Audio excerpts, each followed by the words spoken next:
Hello and welcome to the next webinar in our 2019 series relating to the annual theme of creativity, the arts, and well-being.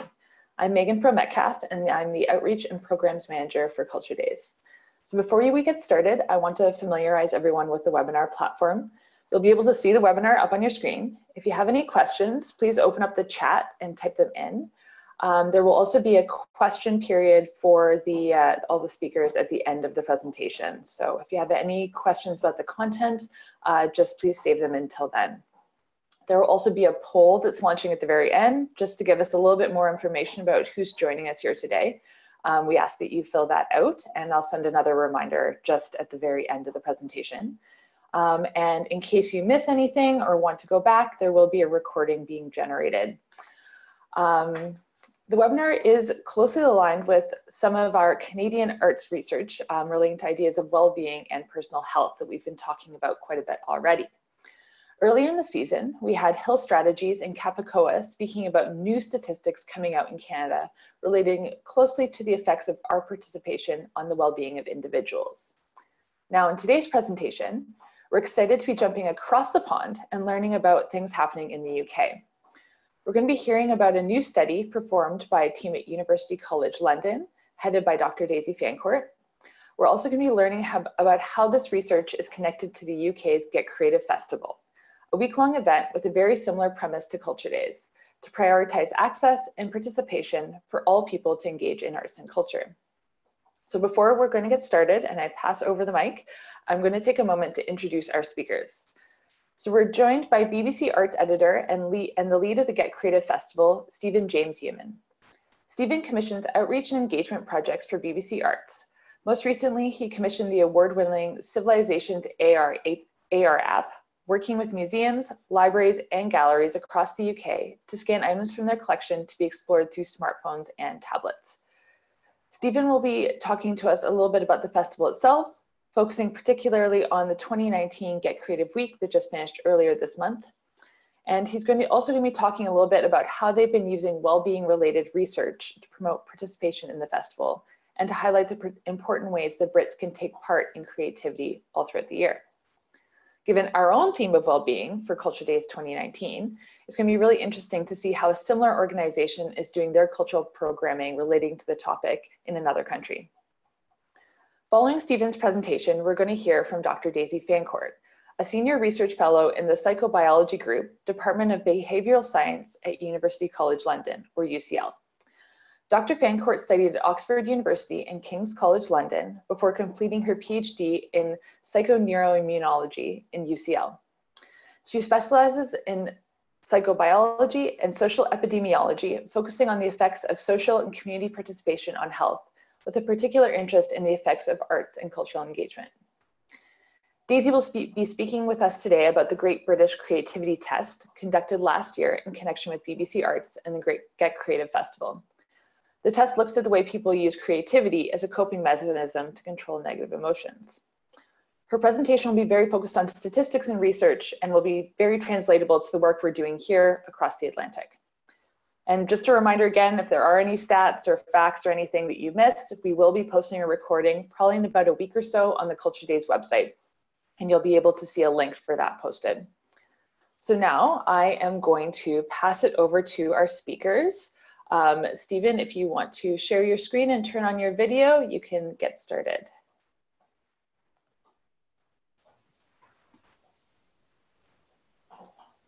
Now. Hello, everybody. Hello. Okay, I can just see start video there. There, can you see me okay? Yes, thank you. Fantastic. Shall I take it away? Yes, please. Perfect. I was just wondering whether, because Daisy hasn't started her video yet, I didn't know whether to wait until she'd started. Oh, there we go. We have Daisy here. Fantastic. and I said I would do this, but just to prove that I am actually in London and not just hidden in Toronto somewhere, you can just see a very grey London skyline and the BT Tower, which isn't quite as big as your tower in Toronto, but still, we're very proud of it. So I'm thrilled to be joining you and to get the opportunity to talk about Get Creative. It is remarkable how similar Get Creative is to Culture Days. We evolved completely separately, but we've sort of got to the same place, which I think is really interesting. We started in 2015. The BBC is one of 14 partners, stakeholders. And just to give you a very quick overview, Get Creative is all about cultural participation in the arts. Over those 4 years, we've distilled it down to a festival, as Megan was saying, which is 9 days long, and we've just come out of this year's festival. So if I just start my my PowerPoint, I can give you some stats on what's happened this year. So as you'll see, the Get Creative Festival this year was between the 11th and 19th of May. As I said, the BBC is one of 14 partners. Now, those other partners, similar to Culture Days, we have our Arts Councils and Creative Scotland. It's UK-wide, it's across the United Kingdom. Partners include Voluntary Arts, Crafts Councils. All the organisations involved have at their core an ethos to encourage participation in the arts and exposure to the arts and creativity. So this year, I'm thrilled to say that we had, I'm trying to move my PowerPoint slide on, but nothing's happening. Try that again. Hey, so this year we had 1,700 events around the UK and Ireland. That was up almost 300 on last year's figure, so we feel like we're going in the right direction. Very similar to Culture Days, for an event to be a Get Creative event, it has to be one of three things. It has to happen within the time frame between the 11th and 19th of May this year. It has to be hands-on and participatory. So we don't just want people to go to a gallery or go to a show, not for Get Creative, for other reasons, yes, but for Get Creative, it has to be hands-on. You have to Get Creative, hence the name. And the third criterion is that the event has to be either free or cost recovery. Now, we say cost recovery because a number of organizations who put on events are run by volunteers. They're volunteer organizations, and we appreciate it's a big ask to say to an organization, put on an event, make it free, open your doors. So we say that in terms of cost recovery, if there is an outlay for a teacher or a venue, or if you're a pottery studio and there's clay or firing, then it's only right that you pass that on. But the ethos of Get Creative is for people to do something creative because we think that's good for you, basically. And as Daisy will be talking about in a moment, now we've got the research to back that up as well. This year, we try to make sure that wherever you are in the UK, you can put in your postcode, your zip code, and find an event near to you. So we're really pleased about the spread, as you'll see from the map there. So in the north, there were events in the Shetland Islands. In the south, they went down as far as Cornwall, to the east, Lowestoft, and to the west in Ireland, County Mayo. Also lots of events in Northern Ireland as well. And for the first time this year, we partnered with 4 festivals that celebrate creativity in later life. 4 festivals, one for each of the home nations for the UK. And in the case of the festival in Ireland, it's actually on the island of Ireland. So so we're pleased in terms of the numbers, in terms of where that's going. This slide does not do justice to the type of events that happened across the UK. We don't define creativity. So it can be pottery, it can be singing, it can be dancing, it can be hip hop, it can be craft. We have a lot of crafting events happening during the festival. Anything that is creative, defined as creative, and actually, as Daisy will talk about, gardening is we class as a creative activity, which my other half will be very pleased about. But as long as it has creativity at its heart, then it's very welcome as part of the festival itself. These figures, I've only just put them together today, so you're the first people to see these. But in terms of what the BBC's role as part of Get Creative, we we have audience. So our job is to make sure that the audience know that Get Creative is happening, and we direct people to that map, which you just saw, so that they can find an event near them. So this year we had 380,000 page views on the BBC. And that translated to just over 22,000 visitors to the map to find an event. So we do lots of things to talk about the festival and to promote the festival while it's on. It's slightly different, I think, from your relationship with CBC. I was lucky enough to come over to Toronto and speak to the Culture Days team and to CBC last year. We do cover events because we have local radio stations who, will do an outside broadcast for an event, or they would invite an organizer onto their radio station. But we also do lots of things which aren't directly events, but promote the festival. So I just want to go through some of those things to give you an idea before we get to the wellbeing research. This year, we did a live life drawing class. One of our presenters was very brave and was the life drawing model, and she posed nude while a class drew her. I don't think I would have the guts to do that, but during a period of 2 hours she actually did 17 interviews back to back on different local radio stations across the UK.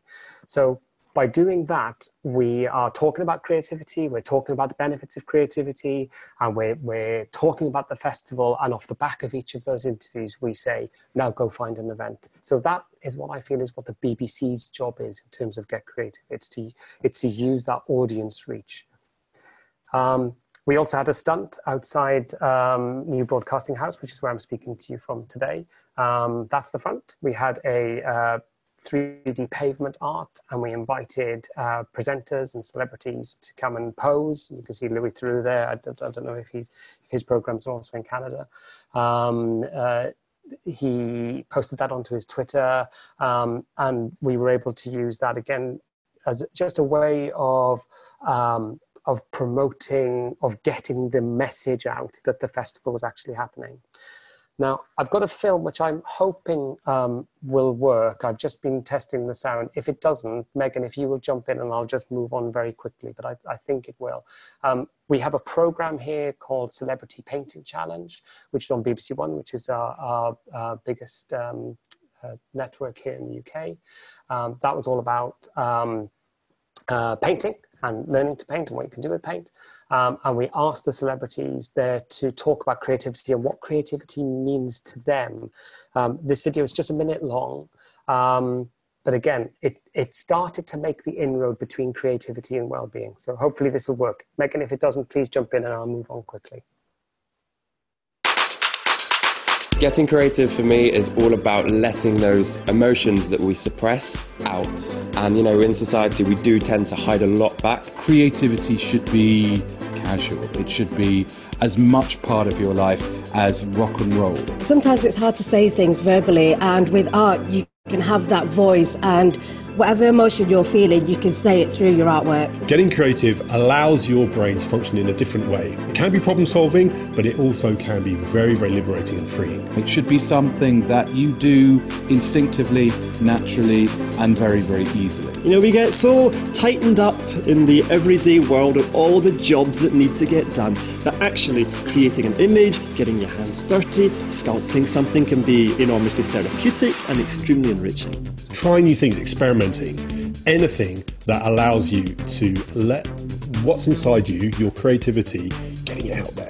It's about being cathartic, it's about getting your energy out, it's an outlet to really do what you want to do. It's free, it's all around us. There are things to inspire us, and by getting creative, something is created that didn't exist before because of your inspiration. We're scared of talking about how we really feel. We're scared of talking about emotions, and I feel like being creative, there's no choice but to show your emotions, because that's what creativity is. You're channeling your soul. So I think that for us is really what Get Creative is all about. Last year we had a theme. The theme is very loose. We don't say to organizations, you have to follow this theme. But last year our theme was well-being. And we commissioned the Great British Creativity Test, which Daisy's going to talk about in a moment. We used the results of last year's test for the FeelGood Test, which was our big offering this year. Not only did it give the results of last year's test, and you were able to input in how you use creativity, and it then immediately gave you what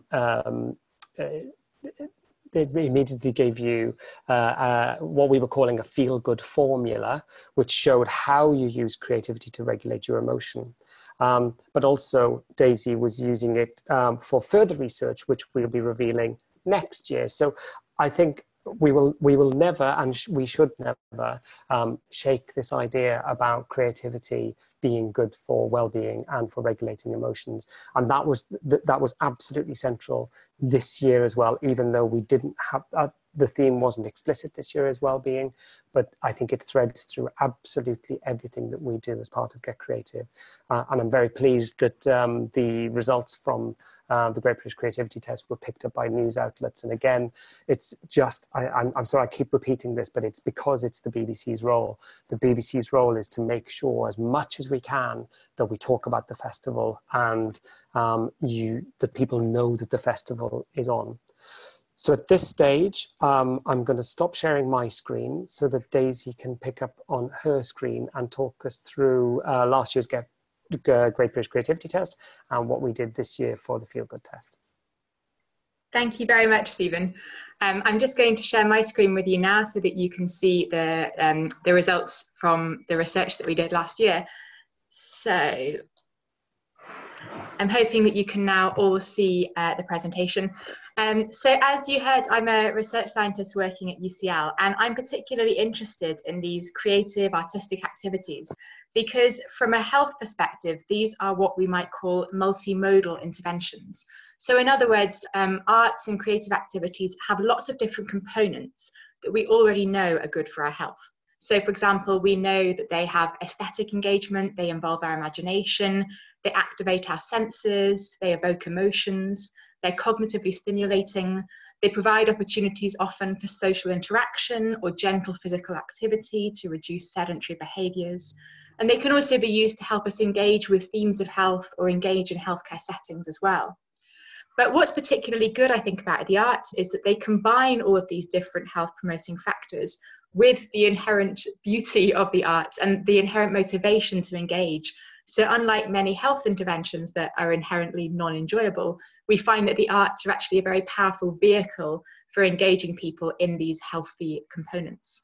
So the logic model that we work from is that these different components lead to different psychological, physiological, and behavioral pathways that help in the prevention, management, or treatment of illness or in broader health promotion. And of course, a key component of this is well-being. I work leading a team at UCL where we're interested in 4 main questions. We're interested in what types of arts or cultural or community engagement is linked in with which health outcomes, what the mechanisms are that underlie this, and who it is that seems to benefit most.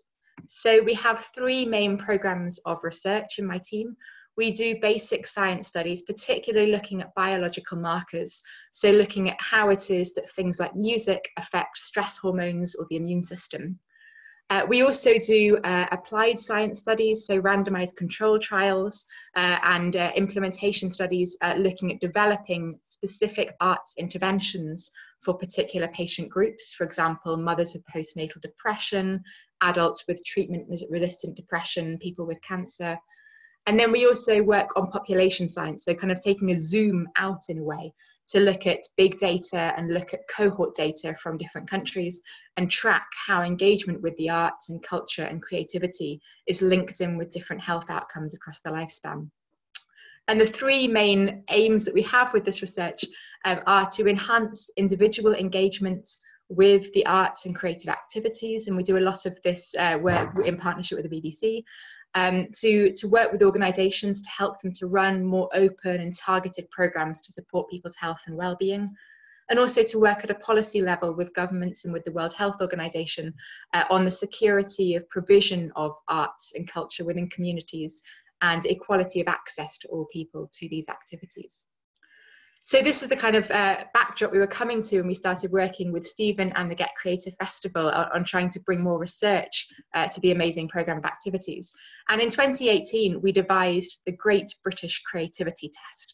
And this was a citizen science experiment that had a core question at its heart, which was, how is it that creative activities actually affect our emotions? We know they do, everyone reports that they do, but what's happening cognitively to actually enable that?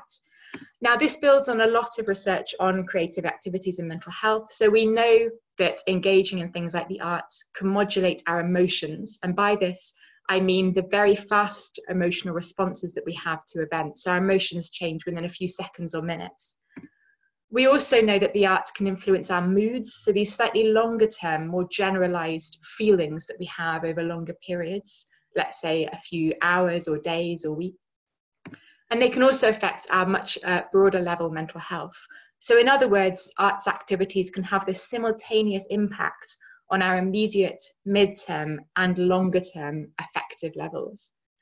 But what's really key here is, how is this happening? So this is where we really zoomed into focusing on the emotional aspect. And if we break it down, we know there are 4 main stages involved in an activity, let's say like the arts, actually affecting our emotions. So the first thing is that we often need to have a goal.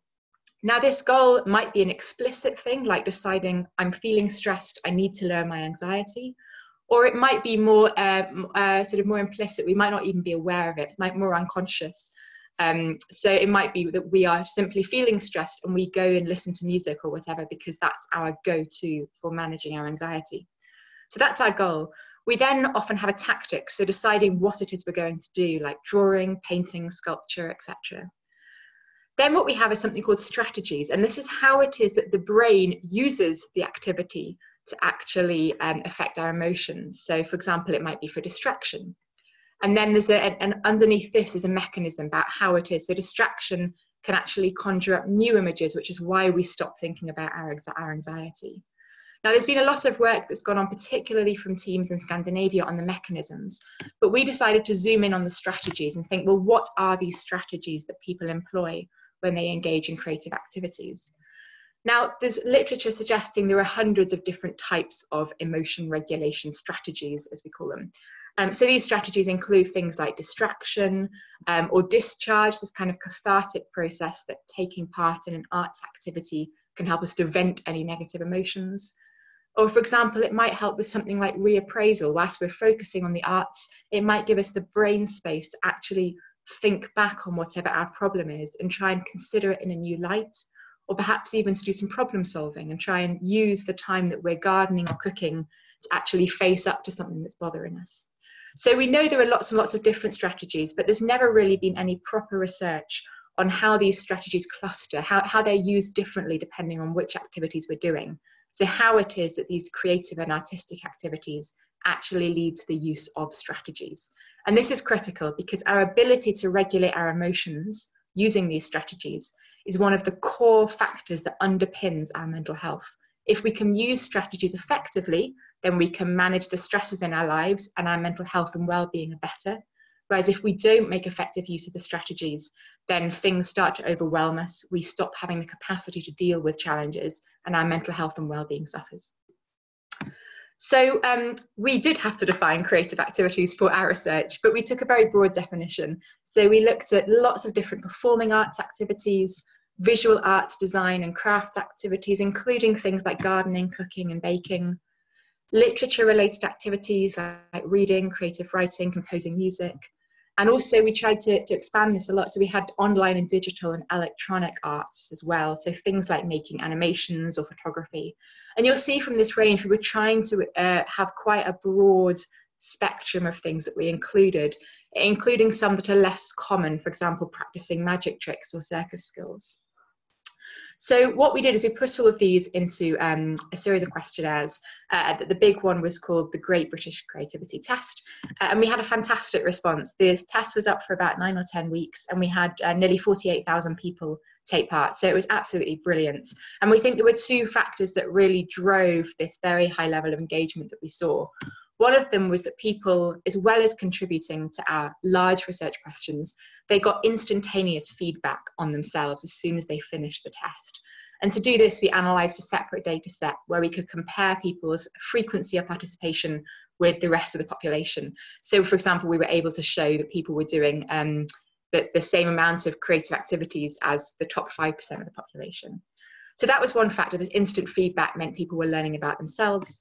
The second factor was that we did a lot of curated content around research at the same time. So I was involved with different parts of the BBC on radio documentaries and some short films. There was one called Arts on Prescription, which went viral. We had about 1 million hits across this period in it. So that helped to spread the message as well, because it made it a two-way process. We were telling people what research we had so far and inviting them to contribute to new research. So the study itself had 3 parts. What we did initially was we did a huge review of every single theory on emotion regulation strategies that could possibly explain how the arts affect our emotions. And then we drew these up into a very, very long questionnaire that we put out to a pilot sample of 740 people. And then we used statistics to whittle this down. So it was a much more concise questionnaire where we were using the data to actually tell us which questions were performing better or worse than others. Now, this then went out in the Great British Creativity Test, which had our large sample. And we then used statistics again to see, well, where are these different strategies clustering? What's the model that underpins this? And then we did a retest where we then had a small sample of people who took part again 2 weeks later, so we could test whether this was consistent across 2 weeks and compare it to some other scales that were already validated. This is a sample of some of the statistical code that we created. So it was a very statistics heavy process. But this was fantastic because you couldn't answer a question like this without a very large sample size. So it was brilliant that we had so many willing participants. So what we found was there are 3 main ways that creative activities regulate our emotions. The first category we labelled avoidance strategies. So they help to distract us from worries, they help us to suppress negative emotions or avoid the things that are bothering us. They can help us to detach from these negative emotions. And they're also mindful, so we can completely lose ourselves in the activity rather than our stresses. Now, this might sound like it's not necessarily a healthy thing to do, but actually research suggests that avoidance strategies are really good for you because they give your brain a break. There are some stresses in our lives that we can't solve immediately, and therefore just being able to have a bit of a breather can be really beneficial for mental health and well-being. The second group that we had, we labelled approach strategies, and this was people actually using arts and creativity as a way of confronting their problems. So, for example, people were using arts and creativity, using the time that they were doing these activities to help them come to terms with things in their lives, or they were using it to help discharge negative emotions, or they were trying to reappraise problems or find solutions to them. And the third way we labelled self-development, and this was people using arts as a way of boosting their own sense of self, their confidence, their belief in themselves, their feeling of purpose in their lives, or their self-esteem. And as a result of this, people were then feeling stronger about tackling any problems in their lives. We also, if you're interested in reading more about this, the paper that we published is just shown in the bottom left-hand corner. And we also turned this all into a very simple 18-item questionnaire, which is included in that paper as an appendix. This is now free for anybody to use in their own research, so it's useful for arts organisations who want to understand how, for example, their clay modelling classes are benefiting people's well-being. And there's a very simple scoring system that you can use, so you can try to understand more about your own methods or about a particular activity that you're leading. We've also been using this questionnaire and this new theoretical model that we've developed to look at some new research questions using our data set. For example, we've looked at how different demographic factors affect how we use the arts for our emotions. And we found, for example, that women make more use of the arts to regulate their emotions than men do. ERS here stands for emotion regulation strategies. We've also found there's a reverse social gradient. This is really interesting. We found that people from less privileged backgrounds make more use of the arts to regulate their emotions and their well-being. This is actually something that we see from other literature as well on other types of activities other than the arts. But it's really exciting because it suggests that the people who could benefit most from creative activities are the ones who benefit most. We found that the more people use the arts to regulate their emotions, the better they feel it's working. So in other words, if you think it's working, it probably is. If you've been doing an activity for more than 10 years, it actually stops being as effective at regulating your emotions. This is another important message. It suggests it's important to try new activities. So novelty here is key. But frequency and engagement doesn't affect the ability to regulate your emotions through the arts. Even people who only do things a few times a year still experience emotional benefits. In other words, even if you just do it as a one-off, you'll still get benefits from that one-off. We found that people with open personality types have the strongest emotional responses, which is what we'd expect. And also people who think they're more talented tend to use the arts more effectively for their emotion regulation. So there's a bit of implicit bias built in this as well. Another thing we looked at, which is a really interesting question, is about depression. From our sample, so nearly 50,000 people, 40% of them were actually above the clinical threshold for depression. We included a validated depression scale within our questionnaire. And this was really interesting because it meant that we were able to compare the ways that people use the arts to regulate their emotions between people who are depressed and are not depressed. And this is important because often people with depression have blunted emotional responses to things that are going on in their lives. So we wanted to see, well, we know from a lot of research that the arts help mental health, but when people are doing the activity in the moment, are they having a blunted response if they're depressed or not? So what these graphs show, the black outlines show the people who were depressed and the grey bars show the people who were not depressed. And these are the different types of emotion regulation strategies that were used. And as you'll be able to see, these graphs, the black outlines and the grey ones, are pretty much identically situated on top of one another. In other words, we were not seeing a clear difference. We were not seeing evidence of a blunting of response amongst people with depression. This is really exciting because it's suggesting that people who have depression can get just as much emotional benefit from the arts as people who don't. There were a couple of slight differences, but very, very little. And this could actually help to explain why it is that the arts is so effective at supporting people with depression, because they're actually a way of regulating emotions when people are often finding that other activities are not regulating their emotions. We've also looked at live and virtual creative experiences. This was a wonderful extra piece that we did, where we teamed up with the composer Eric Whittaker. Eric Whittaker works on these projects called virtual choirs, where you can see in the top left-hand picture, he asks people all around the world to film themselves singing, and then they pull them together into these huge virtual performances, where everybody's video is shown singing at once. These choirs have got a huge cult following. They get tens of thousands of people each time they run one. And he did a project in partnership with NASA, the space agency, and with the Space Telescopic Science Institute, where they wanted to have a wellbeing research project alongside their latest virtual choir. So I worked with them on this, and what we did is we repeated the questions from the Great British Creativity Test for the people who were taking part in the virtual choir.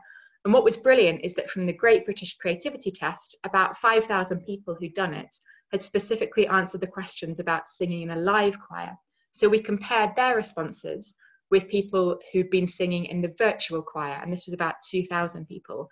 And we matched them on lots of different factors like age, gender, musical experience, social interactions. So we essentially found a twin for everybody who was almost identical on every factor, other than the fact that one of them sang in the live choir and one of them sang in the virtual choir. And what we found was that singing in a virtual choir, you had slightly lower use of emotional strategies compared to a live choir, but you actually had a greater impact on your self-esteem and self-identity, perhaps because people had a chance to record themselves singing and upload it, so they could actually be completely happy with their product, as opposed to singing in a live choir where you might worry sometimes about being judged by other people around you, or you might feel disappointed in your performance.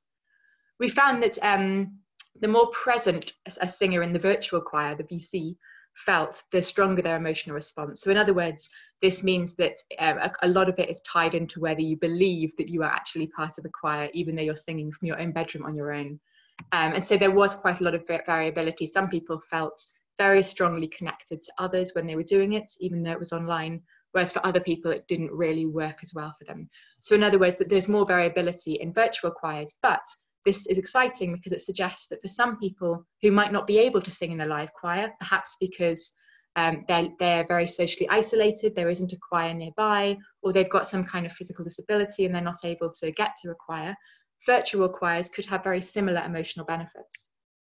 So I know I've been going quite a lot into the technicalities of this, but I just want to zoom back and just give you a few take-home messages from this research. So the first thing is that creative activities can help us to cope with our mental health and well-being in three main ways.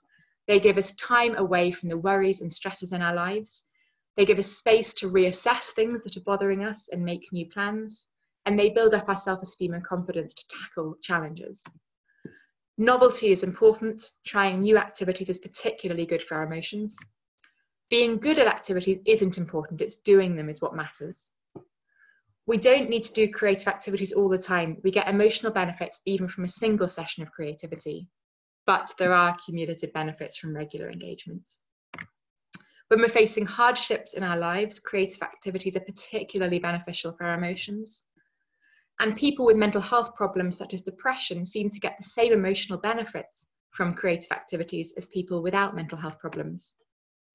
And finally, virtual creative activities also seem to have some benefits, but these are less strongly emotional than live creative experiences. So this brings us on to what we've now done this year. So as Stephen mentioned, this year we've reported back on these findings from last year, and we've also asked people to get involved in our next experiment. And this one was called the FeelGood Test. And the question that is underlying this one is, how can we all get more creative? For example, we know that some people engage much more than others. People with depression, for example, actually typically engage less, but we don't know why that is. Is it because they feel there are logistical barriers like financial issues, or is it more to do with psychological barriers? We also know there are differences based on people's physical health as well, and based on other things like socioeconomic status or educational background or what their families do. So we wanted to be able to understand more about why some people engage more than others. So far we've had 40,973 people take part in the last 3 weeks since we launched. Perhaps by the end of today we can cross over to 41,000 if everyone listening takes part. The research questions we have this time: what motivates people to engage and what factors influence this? So some of these things I've just mentioned: socioeconomic status, ethnicity, geography. What impact does physical or mental illness have on our motivations to engage? What are our motivations, our capabilities, our opportunities? And particularly, what are the barriers to a creative engagement amongst people who are lonely or socially isolated? So for example, with loneliness, does this mean that there are just physical barriers, or actually are there psychological barriers? So to do this, the content, we're asking people about themselves, about their health and well-being, what creative activities they already do. We're using the questions from the Great British Creativity Test 18-item questionnaire to ask about how they affect you. And then we're asking these specific questions on what motivates you to engage. And this is being informed by something called behaviour change theory that colleagues of mine at UCL have led in developing. And that's currently the main theory on how we can actually change and understand our behaviours. And then as soon as people have taken part, they have not only given us new research data, but they also get a feel-good prescription or feel-good formula. So this tells you what your creative coping profile is. So I told you there were these 3 categories of emotion regulation strategies we identified last year. There are 3 categories. You can be low, medium, and high on each. So there are 27 overall combinations you could have. So we've given each combination a label, and we've told you a bit about what that means for you. So if you take part, you find out how it is that you personally use creative activities to regulate your emotions. We also make recommendations for how you can adapt activities you already do to try and meet more of your health goals. So for example, if you're somebody who loves reading, but your exercise levels are very low, we recommend audiobooks to you, and so that you can be enjoying your reading whilst you're going on walks. And we also propose new activities that you could actually use to help improve your mental health. So what we've done here is we've analysed the Great British Creativity data and looked at how things clustered. If you're somebody who paints, what are the other types of activities that you are likely to enjoy doing based on what people similar to you who also enjoy painting do? And then we also tell you a little bit about what your motivations are at the moment and what your barriers are, and a bit about how you can overcome that. But we're mainly leaving that for next year, when we'll be reporting back on all of the proper findings from the research we'll be analysing over the next few months as part of our research programme for 2020. So if you'd like to get involved, then please do go to bbc.co.uk/getcreative and click on the Feel Good Test. That's just given you a bit of a summary about what it is that we've been doing over the last couple of years with research. But I know that Stephen and I are really happy to answer any questions now that you might have. Lovely. Thank you so much, Daisy. I am just going to turn my video on, and Stephen, you can too if you want to respond to any questions. And I got a link to the FeelGood test and just put it in the webinar chat here. So if anyone wants to head straight there after this presentation, you are more than welcome. If you have questions for any of the presenters, please do include them in the chat and I will be able to read them out. So far, we're just getting people saying, thank you, amazing research. Brenda asked, when will we get access to both these tests? Daisy, I know that you said that there was the research paper that was just published. Would we be able to share that on our social media? Absolutely, the papers are freely available, so I'll send the links to those. In fact, I can put them into the chat now as well if people like. We have 5 papers, 2 of which have been completed and the other ones are still under review, but I'll share the 2 that are publicly available. For the tests, the Great British Creativity Test has sadly finished, so we're not collecting new data on that, but we are collecting data for the FeelGood test still. Yes, and somebody asked if they are able to take part in the test even though they're in Canada and not the UK, and that's fine. Yes, I believe.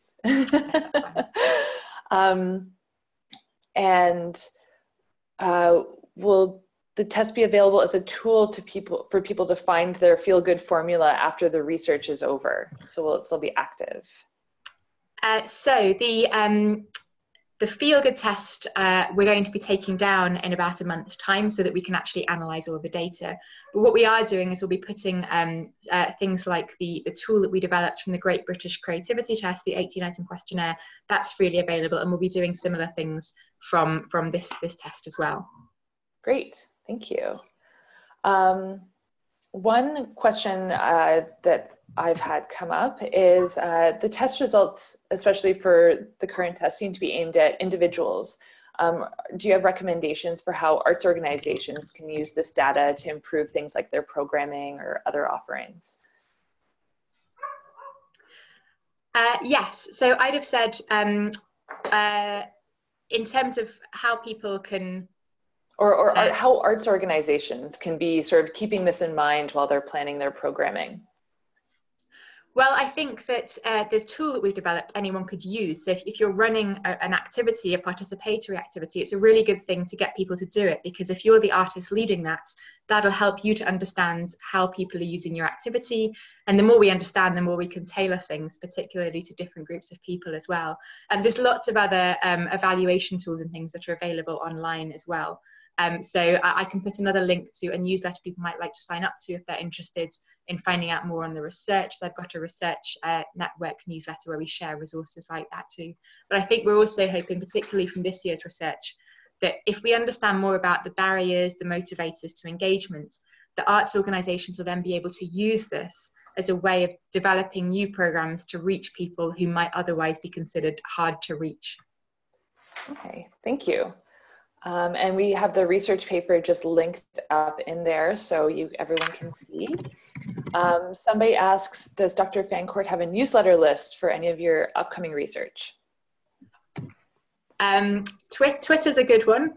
So I'll share my Twitter handle because we share all research that comes out there. And also there's a newsletter, which is one of the research networks that I run, that I'll be able to share with you now as well. Great. Here we go. I'll just make sure everybody can see that. Oh, here. I think you're sending these just to me. Great, you're gonna have a whole bunch of new followers after this. Please do follow Get Creative as well. Yes. Here, Stephen, if you can throw that into the chat, or I will quickly scoot over to our Twitter. I know that we have you as well, so people know how to find your handle.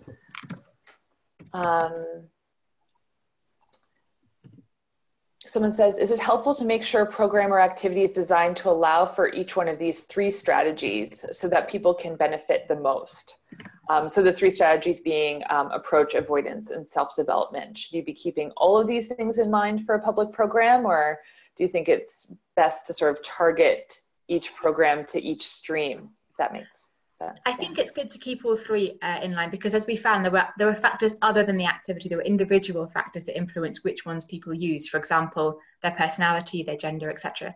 So I think it's important to keep all three in, but I think there are some activities that naturally lend themselves more to some than others. So for example, let's say you're running a singing workshop for new mothers, where you just want to give mothers time away from any of their worries. You're probably going to be focusing more on those avoidance strategies. But equally, you could be running a singing workshop where you are actually creating new songs specifically about your emotions and how you're experiencing motherhood, in which case that's completely different. That's much more of the approach strategy.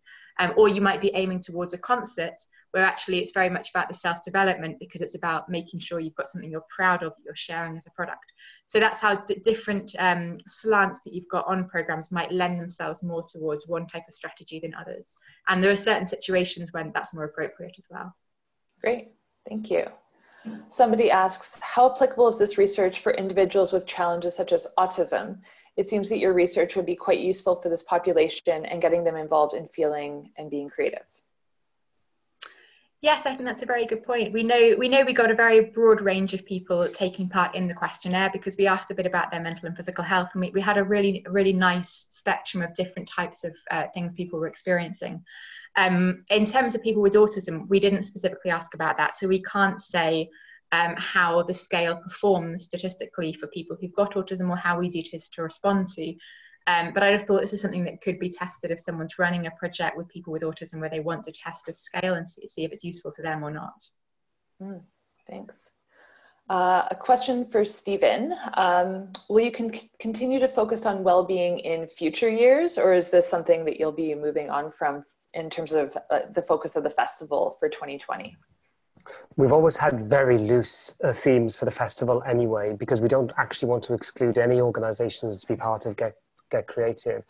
Last year we did say we had well-being as a theme, but as I said, it was a very loose one because we were working with Dr. Fancourt for the first time.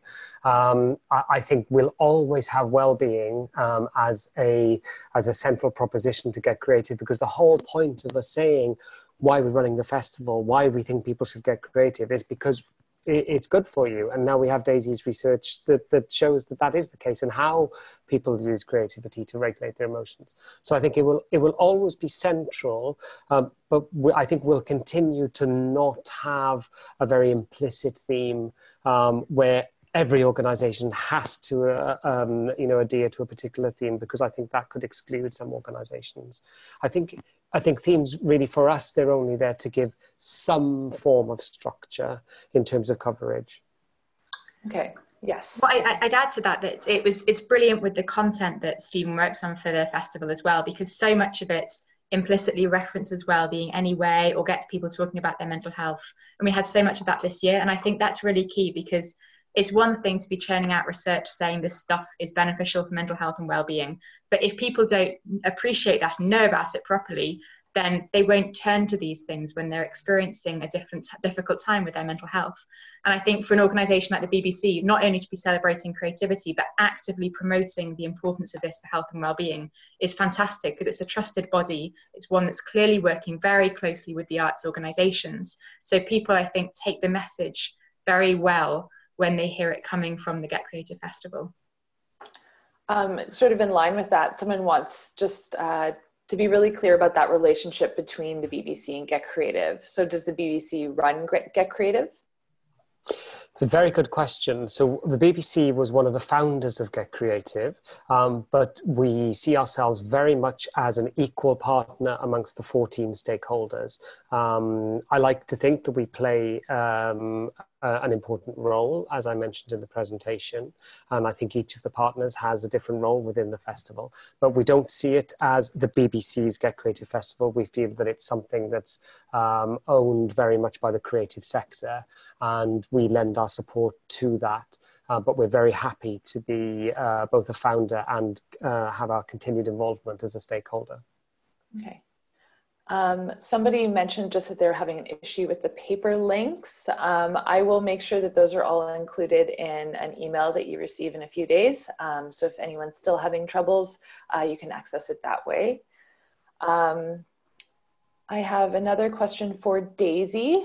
We probably have time for one or two more, and then we'll have to to scoot, but someone asked, has your research attracted the interest of the professional arts community and their advocacy work for the arts? Yes, I think so. I'm lucky to work with a lot of arts organisations on this, particularly because arts organisations often know what the most important research questions that need answering are. And also we've been working quite a lot on a policy level. So I advise to UK governments and some of their scientific advisory councils. And I also work with World Health Organization. So in fact, we have a new report coming out next month, which is called Arts and Global Public Health, and it's making recommendations from the World Health Organization about how countries should be making more of the arts as a way of supporting health within their countries. And of course, the sort of examples of things that get creative are absolutely perfect because they tick off a number of the recommendations that we're making as a way of trying to encourage people to get involved, particularly in very simple daily activities, and also trying to remove the sense of hierarchy that it's only high arts activities that are under the umbrella of art, and instead promoting everything from clay pottery making and life drawing and gardening and cooking and a very broad array of things. So yes, working very closely with the arts community, and I think we're starting to see some evidence that the research is helping to support the cases that arts organisations have to make for their funding. Okay, thank you. Last question. Do either of you know any resources or research about how to avoid that catch-22 situation where the stress and low emotional well-being that can be mitigated by creative participation is actually preventing people from taking part in the first place? That's pretty much in a nutshell what we're looking at with the FeelGood Test and the data for this year. So hopefully we can come back next year and do a webinar on the results from that. Great. And Megan, yeah, just to build from that as well, I think I'm right in saying that your theme is well-being this year, is that right? It is, yes. Fantastic. So, you know, I really hope that Culture Days and Get Creative continues that link, and any way we can support you with your festival in the autumn, you know, you must let us know. I'm looking forward to the Great Canadian Creativity Test. Thank you. Yes. And we're really excited to be continuing to share that research as it comes out. When can we expect it? Well, we've got papers still coming out from last year's one. It is a long process often in science. But I think we're hoping that we'll be able to be talking about all the results next May, and drip feeding a few things hopefully before then as well. Okay. Well, we'll be sure to keep our eyes out for it. All right, well, thank you very much for joining us, and thank you both to Stephen and Daisy for speaking today. It's been fantastic. Just a reminder that this webinar has been recorded, and we'll be posting it on the Culture Days website and on all of our social media in a couple days' time. So if there are any facts that you missed or slides you want to go back to, you can see it there. And I will be sharing all of those research papers and links for people as well, just so that way if there's anything you missed or anything that didn't work, you can go back and check that out. I am just about to launch a quick poll. It's only 3 questions. It gives you a chance to, or gives us a chance to know who is joining us today. If you have the chance, we really appreciate you filling that out. And don't forget, the Culture Days weekend is October 27th to 29th of this year. As Stephen mentioned, the theme is well-being, but very similar to Get Creative. Any program that sort of fits within that very large umbrella of creativity is certainly welcome. We will be launching our event registration quite soon, so keep your eyes peeled on our newsletter and our social media. So that is it for now. I'm just going to be turning off all of our videos, but leave the polling open for another moment so you can just give a little bit of information there. Thank you again.